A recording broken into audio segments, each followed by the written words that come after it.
Ikwento mo nga sa amin, ano ba yung nabiktima ka ng pasabog na yan? Ano po kasi yung love bomb po kasi yung love bomb po kasi yung para siyang yung parang special ka ngayon, bukas hindi na. Tapos magugulo yung emotion mo. Parang ganun. Espesyal ka ngayong araw, tas maya-maya, ay hindi naman, bukas naman, no? Bukas Oo. naman, biglang, hindi na espesyal. Ah, grabe naman. So ano pa? Ano pang mga kwento mo dyan?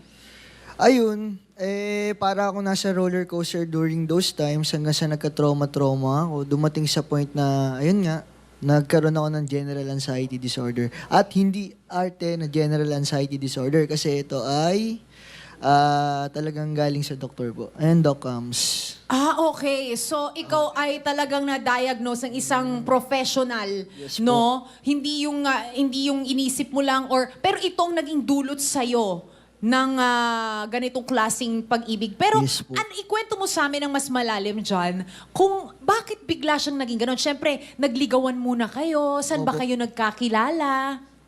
Ayun po, yung una po, okay naman po. Sa social media po kami nagkakilala, ganyan, getting to know each other. Kasi may platform din po ako dati. Ayan, tapos parang nagkakilala kami, tapos nagkayaan, ganyan. Both legal naman po kami sa parents namin. Kaso po yung mga bandang dulo, parang hindi ko nga po maintindihan kung minsan parang feeling ko okay kami. Yan.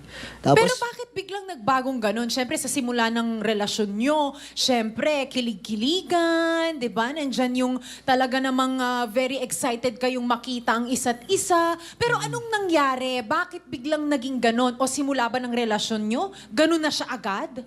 hindi po siya ganun pa. Parang dati medyo neutral pa. Habang tumatagal nababawasan. Tapos parang may araw na lang na okay kami.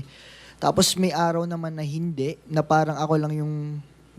parang ako yung lagi nag-work para maging okay kami. Which is ayun nga yung love bombing.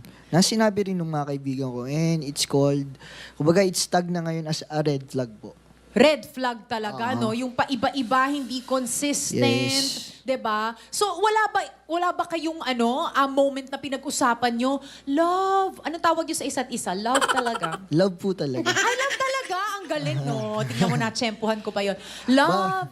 Oo, wala bang tanungan na, love, bakit naman ganun ka? Bakit naman nag-iba ka na? Ikaw pa ba yung love ko? Parang wala ba kayong ganun pag-uusap noon? Meron naman po, tapos parang laging sasabihin, babawi ako tomorrow, ganyan, tapos magiging okay bukas. But the other day, yun nga, parang sobrang cold na naman, we're into business, tapos ako na naman, nag-work na naman ako na ano ba yung mali kong ginawa? May mali ba akong ginawa? Anong mali sa akin? Tapos parang, I'm always thinking na may mali sa akin.